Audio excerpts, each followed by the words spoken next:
इंसान पहले से ज्यादा उदासी और मायूसी का क्यों अनुभव कर रहा है?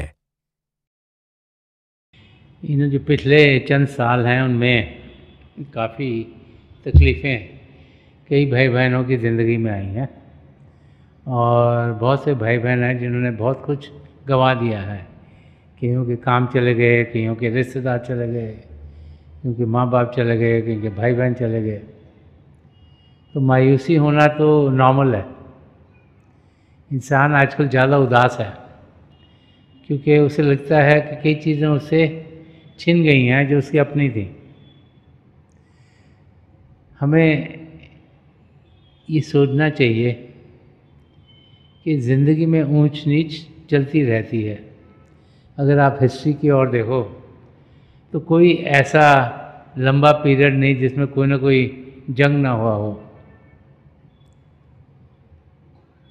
तकलीफ़ें इंसान की ज़िंदगी में आ जाती हैं, लेकिन हमें उन तकलीफ़ों से घबराना नहीं, हमें अपने कदम अपनी मंजिल की ओर बढ़ाते चलते जाना है। उदासी इसलिए भी है आजकल कि चीज़ें बहुत सी इस दुनिया में हो गई हैं जो कि हम चाहते हैं कि हमें मिले। जिस किस्म का एटमॉस्फेयर बना है उसमें नई नई नई चीज़ें रोज़ निकलती चली आती हैं और इंसान को लगता है मुझे ये भी चाहिए, मुझे वो भी चाहिए, मुझे वो भी चाहिए, और हर एक चीज़ वो पा नहीं सकता, तो उसके अंदर फिर उदासी बढ़ जाती है। पुराना समय था, चीज़ें थोड़ी होती थी, उनको पाने के लिए भी बहुत ज़्यादा एफर्ट नहीं करना पड़ता था। आजकल के टाइम में बहुत से भाई बहन हैं जो दो दो जॉब्स करते हैं क्योंकि उन्हें लगता है मुझे ये भी चाहिए, मुझे ये भी चाहिए, मेरे पास ये भी होना चाहिए। तो संत कृपाल सिंह जी महाराज बार बार फरमाया करते कि लाइफ को हम सरल करें, सिंपल करें।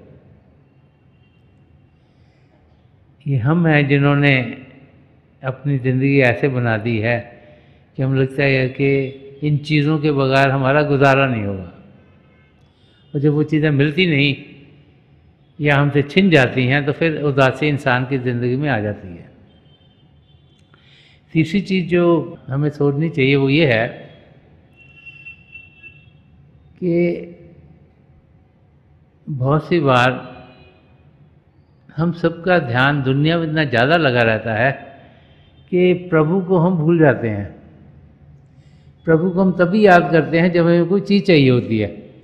अगर बच्चों का एग्ज़ाम है तब प्रभु को याद करेंगे, अगर घर में किसी का बच्चा नहीं हो रहा वो प्रभु को याद करेगा, अगर घर में कोई बच्चे उनकी शादी नहीं हो रही तो माँ बाप प्रभु को याद करेंगे, अगर बिज़नेस ठीक नहीं चल रहा तो हम प्रभु को याद करते हैं।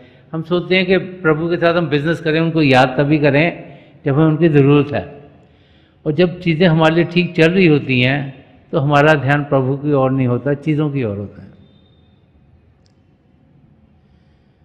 तो जब जब इंसान को ख्याल आता है कि मुझे प्रभु की नज़दीकी चाहिए तो फिर शुरू में उसके अंदर उदासी आ जाती है। वो चाहता है कि उसे पिता परमेश्वर मिलें, समझ में आ नहीं रहा कि कहाँ जाके ढूंढे उन्हें। इस करके कई बारी इंसान की ज़िंदगी में उदासी आ जाती है। तो हमें देखना है कि जिस भी माहौल में हम जी रहे हैं हम उस उदासी से दूर कैसे हों, और दूर तब होंगे जब पहले तो प्रभु की नज़दीकी मिलेगी, और जब वो मिलेगी तो ज़िंदगी खुद ब खुद हमारी खूबसूरत होनी शुरू हो जाएगी। सद्गुरु के शारीरिक रूप से नज़दीक होने पर क्या दया मेहर ज़्यादा प्राप्त होती है? संतमत का रास्ता है, ये हमें यही समझाता है कि हमने अपनी आत्मा का मिलाप परमात्मा से कराना है। अब आत्मा हमारे शरीर में बिखरी हुई है, उसको एकाग्र करके यहाँ शिव नेत्र पर एकाग्र करके ही हम अंदर की दुनिया में बढ़ सकते हैं। इसके लिए हमें भजन अभ्यास का रास्ता बताया गया।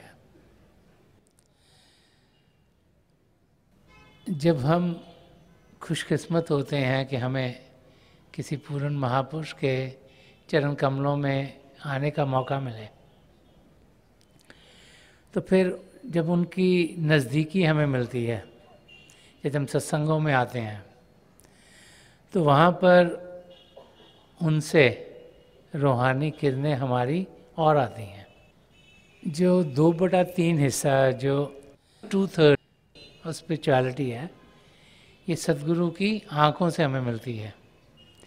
इसलिए बार बार बार हमें दर्शन करने के लिए कहा जाता है कि हम दर्शनों के लिए जाएं। ये हमारी खुशकिस्मती है कि हम किसी पूर्ण महापुरुष के दर्शन कर पाते हैं, और कई बार हमारे सौभाग्य में होता है कि हम वहाँ हों। सन्मत का रास्ता हमें यही समझाता है कि 75% जो हमारे साथ होना है वो पहले से लिखा हुआ है, वो प्रारब्ध कर्मों करके है, लेकिन 25% हमारी फ्री विल है, जो कि हम सोचते हैं, हम समझते हैं कि हम कैसे अपनी ज़िंदगी गुजारें।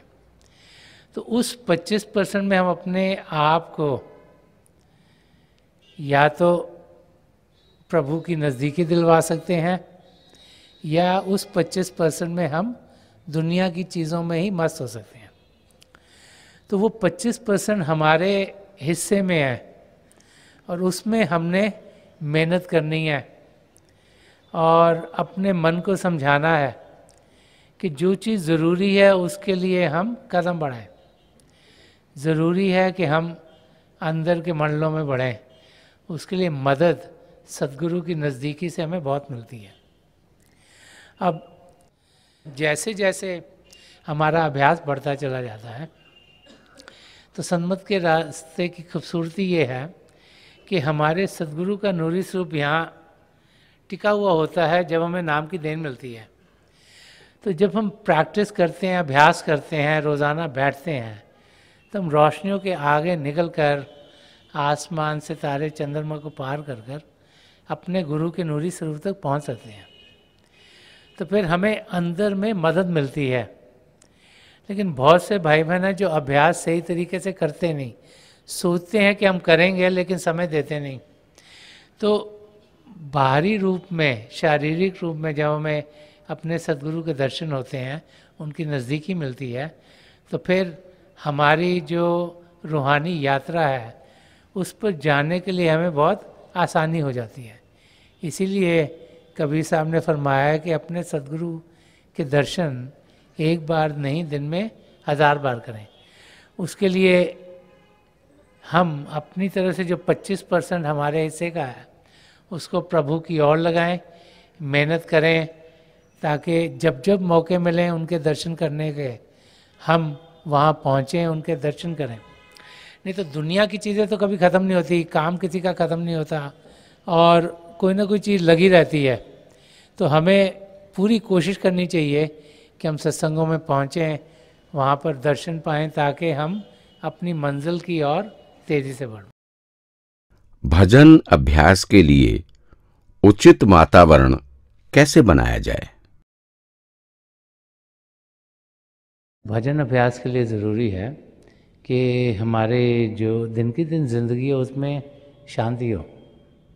अगर हमारे घरों में हलचल होगी, अगर पति पत्नी में लड़ाई झगड़ा होता रहा सारा दिन, बाल बच्चों के साथ अनबन चलती रही, तो उस एटमॉस्फेयर में भजन अभ्यास करना बड़ा मुश्किल है। तो भजन अभ्यास हमारा तब सही तरीके से होता है जबकि हम शांत हों, और जब हलचल हमारे आसपास होती है उसमें शांति इंसान पा सकता है। उसको ज़्यादा कंसंट्रेट करना पड़ता है उसमें, जब तक कि हम फोकस नहीं होंगे, ध्यान से बैठ नहीं सकेंगे, तब तक हम सफल नहीं होते। इसलिए हमारा भजन अभ्यास अच्छा हो, उसके लिए ज़रूरी है कि हमारा एटमॉस्फेयर शांत हो। हम सब अपने एटमॉस्फेयर को अच्छा बना सकते, बेटर बना सकते हैं। दूसरा ये ज़रूरी है कि जो हम कहते हैं उस पर हम अमल करें। बहुत से भाई बहन खुद भजन पर बैठते नहीं, लेकिन बच्चों को कहते तुम भजन पर बैठो। जब ऐसे इंसान करता है तो उसके लफ्ज़ों का फिर कोई असर नहीं रहता। तो महापुरुष समझाते हैं कि पहले तो हम अपने आप को बेहतर बनाएं, एक सच्चा इंसान बनाएं, सद्गुणों से भरें, फिर जिनके साथ भी इंटरैक्ट करते हैं कोशिश करें कि वो एटमॉस्फेयर शांत रहे, क्योंकि अगर एटमॉस्फेयर शांत होगा और प्यार वाला होगा तभी ध्यान टिक सकेगा। अगर एटमॉस्फेयर में हलचल बहुत ज़्यादा होगी तो फिर उस हलचल के अंदर शांत होना मुश्किल है। हमारे आसपास हलचल ज़रूर है, हो सकता है पैसों की हलचल हो सकता है कोई रिलेशनशिप प्रॉब्लम्स हो, तो इस हलचल में हमें उस शब्द का सहारा लेना है। वो तो हर वक्त स्टेबल है, वो हिलता जुलता नहीं, वो टिका हुआ है, हर वक्त वैसे रहेगा। लेकिन हमें अपनी आत्मा, जिसका भारी रूप हमारा ध्यान है, जो बड़ी आसानी से इधर हो जाता है, उसको शांत करना है। तो हम हलचल में भी शांत हो सकते हैं, मगर अगर हलचल नहीं होगी तो शांति शायद हम जल्दी से पा सकें। तो हम सब अपने एटमॉस्फियर्स को बेटर या अच्छा कर सकते हैं, और जब वैसा करेंगे तो हम देखेंगे कि जब हम भजन अभ्यास के लिए बैठते हैं हमारा ध्यान आसानी से टिकेगा और हम फिर तेज़ी से अपनी मंजिल की ओर कदम बढ़ा पाएंगे। अपने धर्म में रहते हुए हम पिता परमेश्वर को कैसे पा सकते हैं?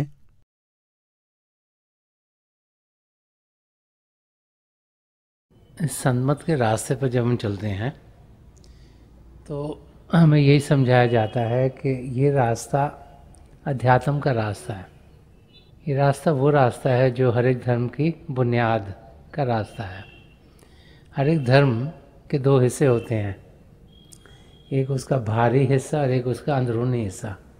जैसे एक्सोटेरिक साइड बाहर के हिस्से को कहते हैं और एजोटेरिक साइड अंदर के हिस्से को। अब जो अंदर का हिस्सा है वो महापुरुषों के जो अनुभव हुए हैं उन पर निर्भर है। तो जो सन्मत का रास्ता है वो जो इनर साइड है, अंदरूनी रास्ते के साथ जुड़ा हुआ है। ये रास्ता सिर्फ अंदरूनी रास्ता है, ये रास्ता सिर्फ हमारी आत्मा के साथ जुड़ा हुआ है। और ये रास्ता हमें समझाता है कि हमने अपने आप का अनुभव करना है, वो तब होगा जब अंदर की ज़िंदगी में कदम बढ़ाएंगे। तो संतमत के रास्ते पर जब हम चलते हैं, जब हमें नाम की देन मिलती है, हमें यही समझाया जाता है कि हमें भारी रूप से बदलने की ज़रूरत नहीं। जिस सोसाइटीज़ में हम रहते हैं, जिस दिन धर्म में रहते हैं, जिस दिन कल्चर्स में रहते हैं, उनमें रहते हुए हम अपना समय भजन अभ्यास के लिए निकालें, अपने आप को एक सच्चा इंसान बनाएं, अपनी ज़िंदगी में सद्गुणों को ढालें ताकि हम अपनी मंजिल तक बढ़ सकें। इसीलिए बार बार समझाया जाता है कि हम बाहर की दुनिया जिसमें हम जी रहे हैं, जिस धर्म में है, उसमें रहते हुए पिता परमेश्वर को पा सकते हैं। इंसान अपनी प्रगति स्पिरिचुअल पथ पर कैसे माप गेज सकता है? अपनी तरक्की रूहानी रास्ते पर मापना कोई बहुत आसान नहीं है। चंद चीज़ें हैं जो हम अपनी ज़िंदगी में देख सकते हैं।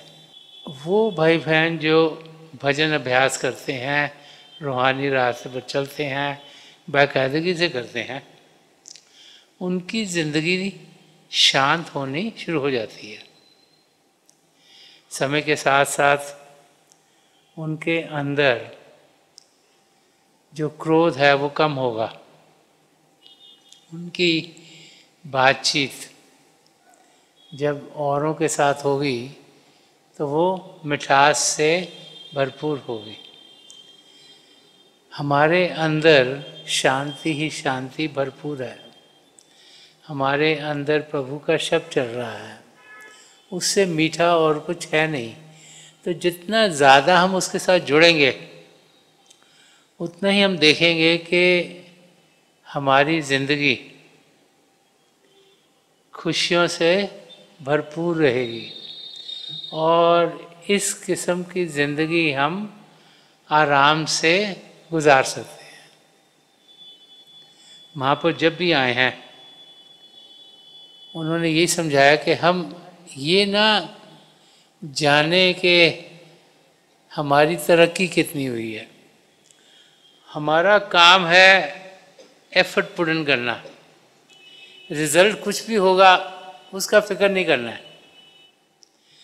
हमारा काम है कि हम भजन अभ्यास करें। ये मत सोचें कि अगर आंखें बंद करी हैं तो अब क्या मेरे पैर सुन्न हो गए हैं, क्या मेरे ये जो शरीर का बीच वाला हिस्सा ये सुन्न हो गया है, कि मेरी ये छाती वाला हिस्सा सुन्न हो गया, कि मैं किस तरीके से यहाँ शिव नेत्र पर एकाग्र हूँ। जब वैसे करते हैं तो ध्यान हमारा उन तरफ जाता है और फिर हम आगे बढ़ नहीं पाते। हमें ये देखना है कि हमें अभ्यास सही तरीके से करना है, और जो जो हमारे लिए बेहतर होगा उसी किस्म के अनुभव हमें होंगे। केवल इंसान सोचता है कि यह अनुभव दूसरे अनुभव से बेहतर है, और ये भी ज़रूरी नहीं कि एक अनुभव के बाद दूसरा हो तीसरा हो, कोई भी अनुभव हो सकता है। डिपेंड करता है कि हम कितने पैशन से बैठते हैं, कितनी लगन है हम में प्रभु को पाने की, और हम कितने प्रेम से प्रभु की याद में समय गुजारते हैं। तो थोड़े से चिन्ह मिलते हैं, लेकिन हर वक्त सोचना कि मेरी कितनी तरक्की होगी, मेरी कितनी होगी, किसी और की कितनी हुई, उससे हमारी तरक्की होती नहीं, सगों उसमें बाधा आता है। तो हमें जानना चाहिए कि जो जो हमारे लिए बेहतर है वो हमारी ज़िंदगी में ज़रूर ढलेगा।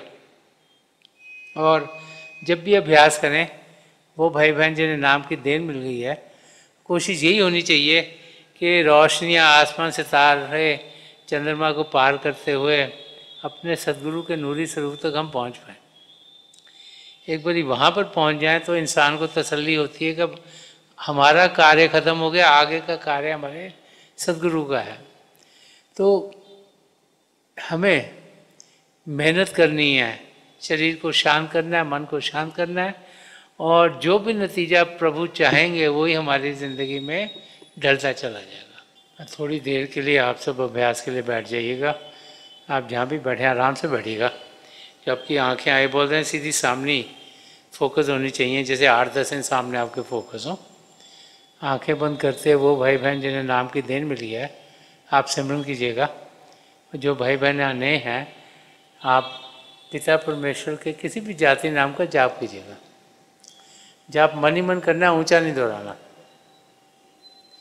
आपके सामने रोशनी के चिन्ह दिखने शुरू होंगे, और वहाँ पे बड़े ध्यान से देखिएगा, और कई नज़ारे आपको देखने को मिलेंगे।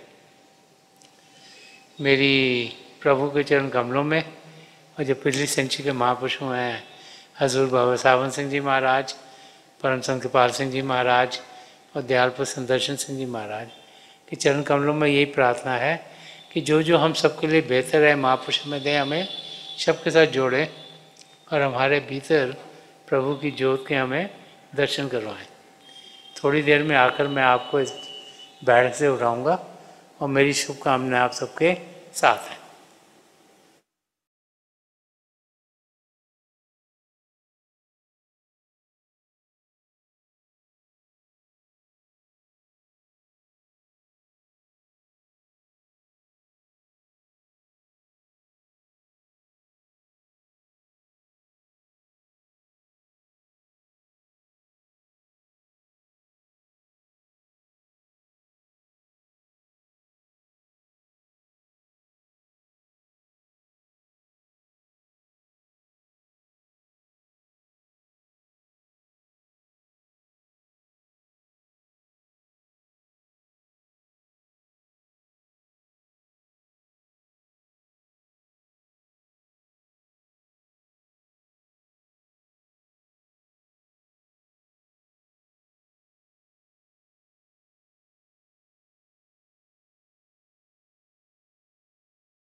छोड़ दीजिए जी, प्लीज़ लीव ऑफ।